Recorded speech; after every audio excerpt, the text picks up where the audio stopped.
All right, everybody, what's going on? How y'all doing? Welcome to today's edition of SWAC Talk, the show we cover the SWAC inside and out. I am your tour guide around the SWAC C Wells.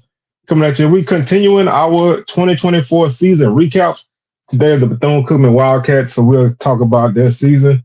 We'll take a look back at what I thought would happen, and we'll see. We'll see how I came out with my predictions.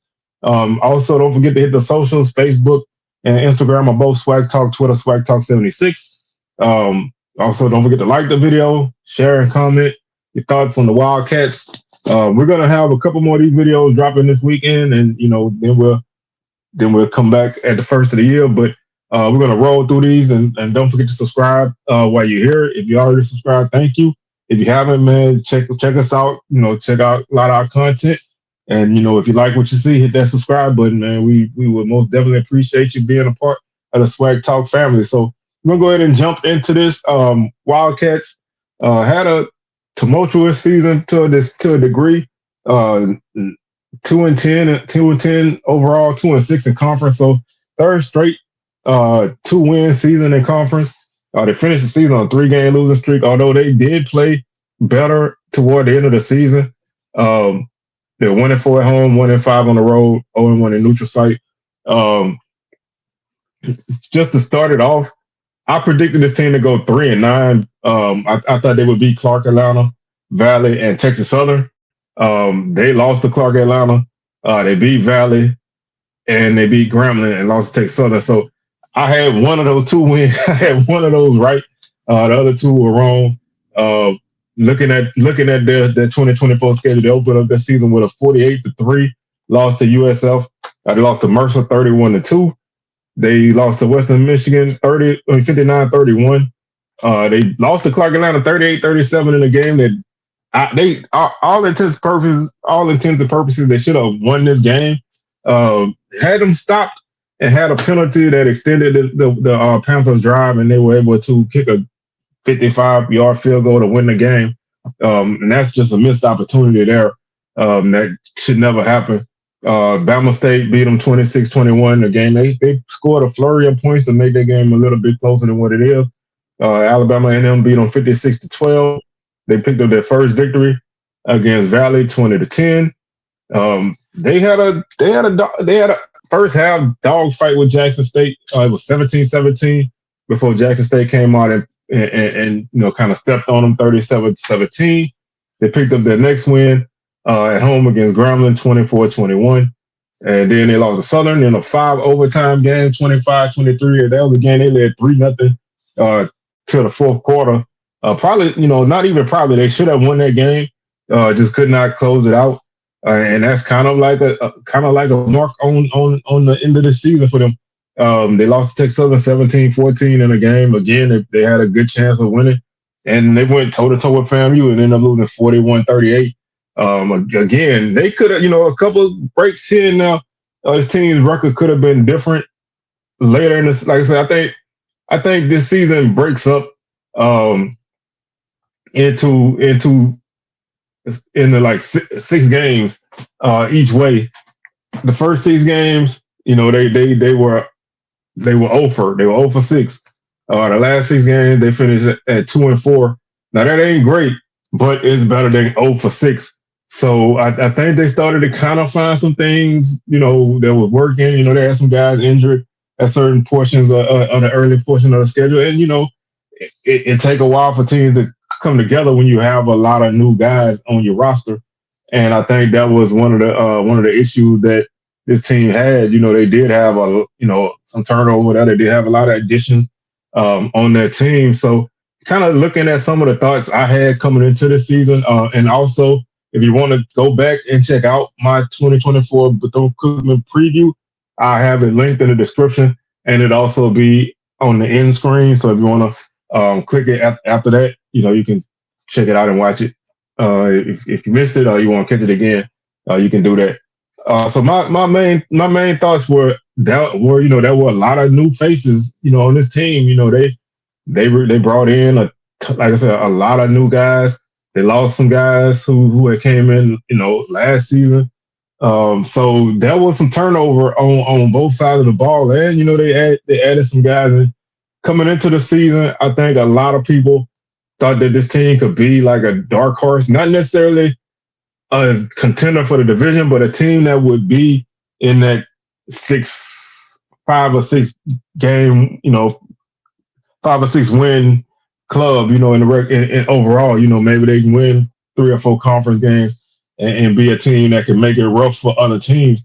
So I think, a lot of people had that notion for them. And it just, it took so long for things to get right. Like I said, you had that Clark game, which should always be that should be a win.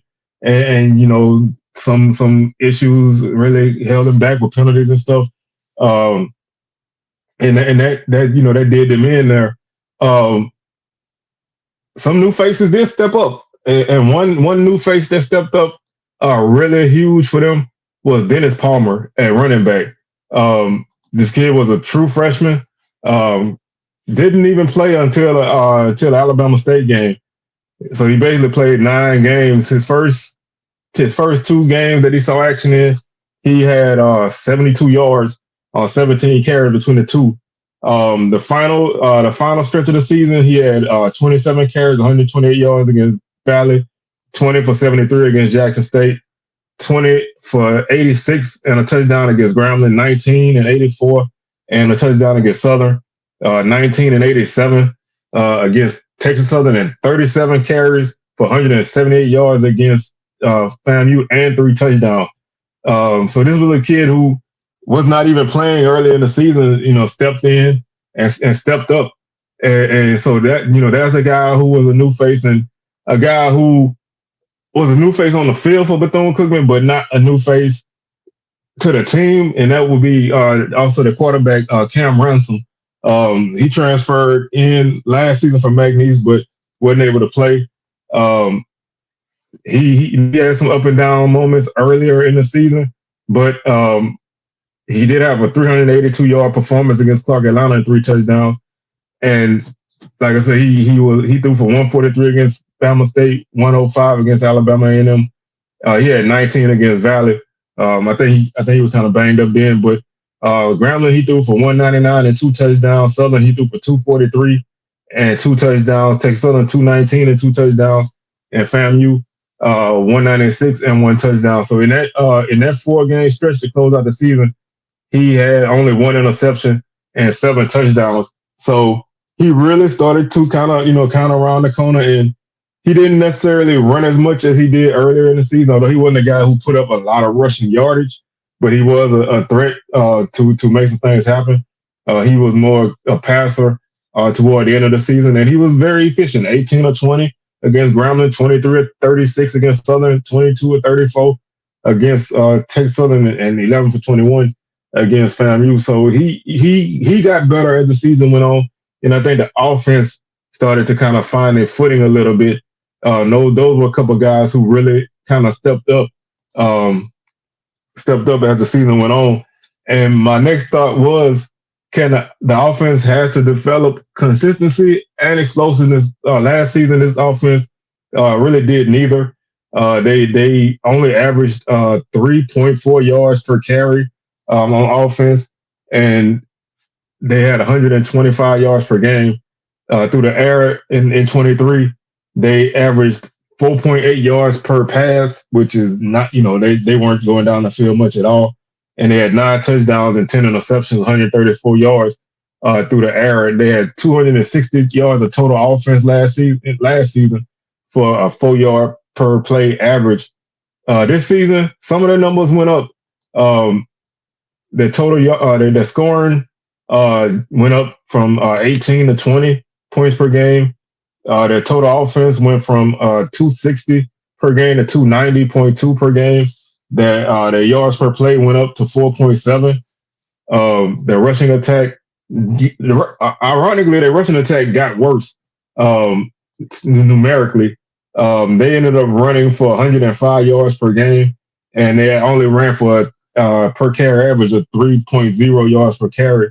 So the running attack kind of dropped off, but the passing attack got a little better. 184 yards through the air per game. I think they had 154 in 23. 14 touchdowns and 7 interceptions. So they flipped those numbers around and averaged 6.8 yards per pass, which is 2 yards better than last season. So they started to get a little bit better. Their third down conversion rate dropped from 31 to 30. So still not a team that was able to, drive the ball down the field, but they still did not have that, a ton of super explosive plays. The longest run on the season was 42 yards. Um, so not a lot of huge gains on the ground. The longest pass was 70 yards, and they also had a 62 yarder, 54 yarder. So they did have some passes down the field, but they just did not necessarily have those guys that could just blow a game open. Although, like I said, Dennis Palmer was a really solid back, finished with 706 yards and 4.4 yards per carry and 5 touchdowns in only 9 games. Um, so I thought he was a bright spot. Like I said, Ransom, 164, 262, 1,844 yards, 11 touchdowns, and 5 interceptions. And the receiving core, they had 3 guys who really were dependable. Malik Huggins had 37 catches for 543 yards. He averaged 14.6 yards per catch with 3 touchdowns. Thomas Nance at tight end, 33 catches, uh, 365 yards, 2 touchdowns. He averaged 11 yards per catch. And Lorenzo Jenkins, 23 catches, 283 yards, 3 touchdowns, 12.3 yards per catch. So they had a nice little core of guys that started to kind of come together as the season went on. Like in the later stretches of the season, those guys started making more plays, and they became a team who was a little bit more dangerous. They just weren't a team who could just they had to drive down the field all game long. They really weren't able to do that, and they still were prone to penalties and mistakes like that, but they did get a little bit better on the offensive side of the ball. Like I said, they only had 7 interceptions as a team last season compared to 10, and they fumbled the ball 8. They lost 8 fumbles, so that's 15 turnovers. Now defensively, I think one of the things I looked at defensively was in 23. Their defense, I thought their defense was an underrated defense. They weren't spectacular, but for what the offense was doing, they were able to keep their team in games all season long. They just had no offense to really help them out. I was wondering if they could reach the next level and become a good defense. And looking at what they did this season, um, I think looking at what they did this season, I think they kind of was kind of similar to what they were before. In 23, their defense um, their defense allowed 26 points per game. That number was down this season to 38, 34 points per game. So they gave up 8 more points than they did last season. This season, they gave up 454 yards of total offense and 6.5 yards per play.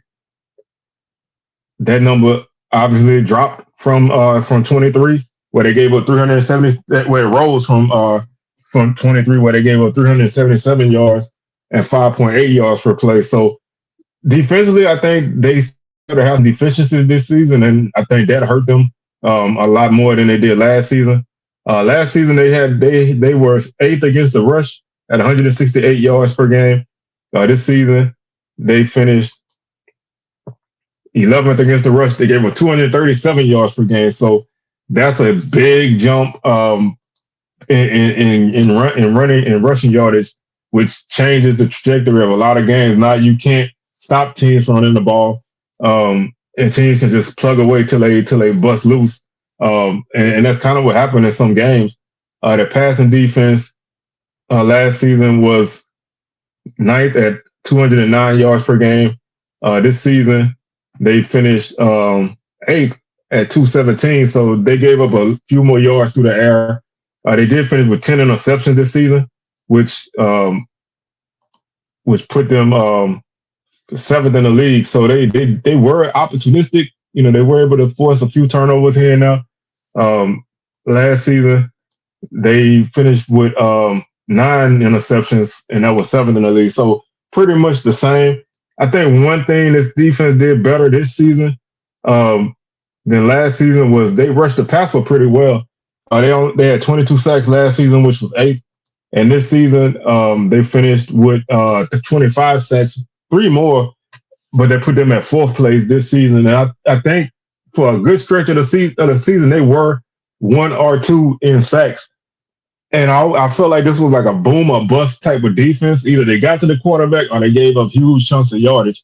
And so it was almost like a race to see if they could get back there and make that play, or if they were going to give up a big play down the field. And when you look at when you look at this, this team and how the opponents were able to move the ball, um, it really, for the most part, I think they were able to kind of hold teams down, but the Russian defense really hurt them in a few games. They gave up 303 to Alabama State on the ground, 331 to Alabama A&M on the ground. Valley had 136, Jackson State 349, Grambling 122, Southern 233, 147 to Texas Southern, 305 to FAMU. So when your defense gives up over 300 yards rushing five times, because Western Michigan ran for 372, but that's an FBS team, so I really kind of look at it a little bit different. But Mercer, who's a playoff team, they ran for 239. So you only gave up under 200 yards rushing three times this season. Anytime you do that, you're susceptible to everything. Clark was the only team that really didn't have a lot of success running the ball, but it threw for 379 against them. So that really hurts. When you can't get off the field one way or the other, it really hurts you. It puts a strain on both sides of the ball. This defense gave up 23 first downs a game. That's the most in the conference. Offensively, they gained 16.8 first downs per game, which was eighth in the league. They were 11th and they were 10th in third down conversion rate on defense, giving up 44%. When you can't get off the field and your offense can't stay on the field, you're looking at a lot of games where you're going to give up a lot of yardage and a lot of points. So some of those games last season that were close, this season weren't.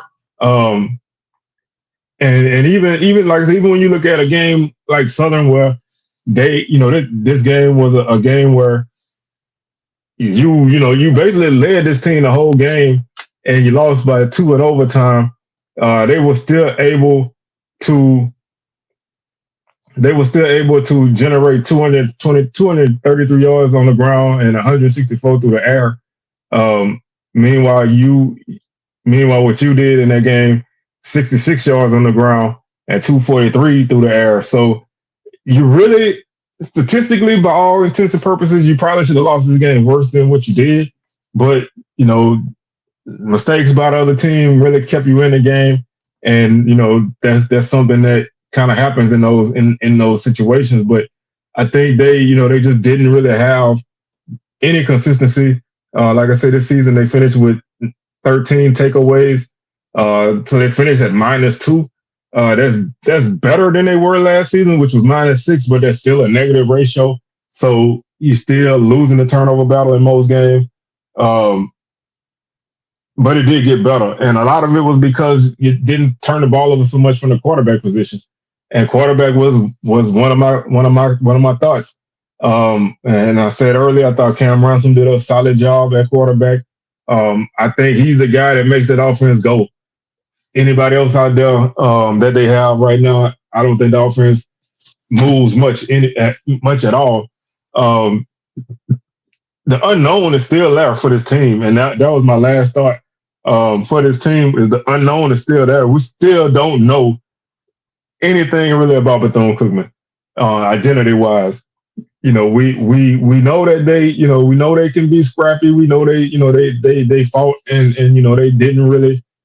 they didn't really play bad. Basically, from October 19th to the end of the season, I think the last 6 games, I thought they played. I thought they played well enough to win some of them games. Ultimately, only won 2, but there's still a lot of questions for this team, and there are some people who don't know the direction that this program is going to take. Are they going to be able to take that next step? Are they going to be able to keep building keep building where they are, because we kind of was in the same boat last season where you look at this team and you saying, well, they had the chance to kind of get better as the season went on. Are they able to continue to grow into the next season? And it's almost like a reset once the season starts. Like I said, last season was kind of the same. Um, you finished the season winning 2 out of your last 3 games. You were close in the rest of those games. You lost by 6 to Jackson State last season. You lost by 5 to Alabama State. You lost to 3 to Texas Southern. You lost by 10 to Southern and 14 to Grambling. Before you lost by 21 to FAMU, 17 to FAMU at the end of the season. No real blowouts at that point, and you won 2 out of your last 3. So you're looking coming into the season as where they're going to take that step, and they kind of took a long time to get going. Slow starts to the season are going to kill this program. I think they just have to continue to plug away, and like I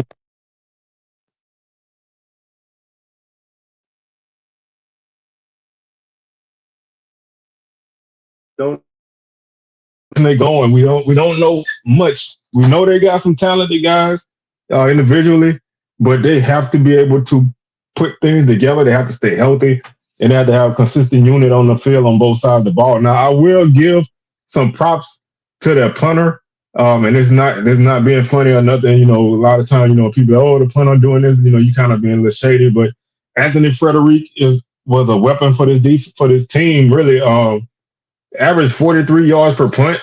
He had 24 punts fair caught, 25 punts inside the 20-yard line, and 17 50-plus yard punts with a longer 67.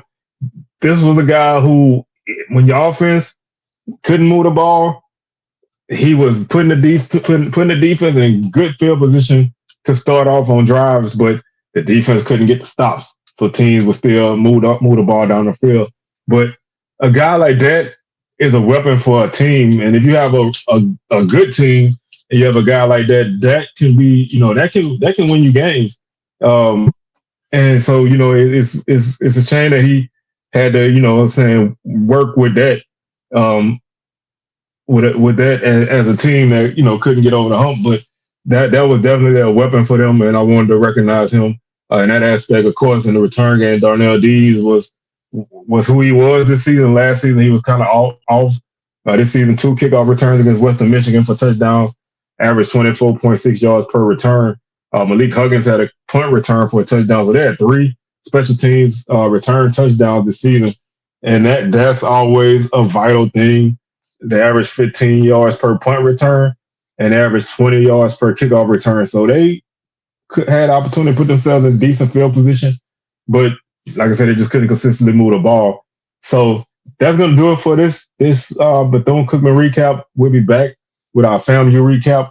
So y'all keep it locked here, and we will catch y'all on the rebound. Peace.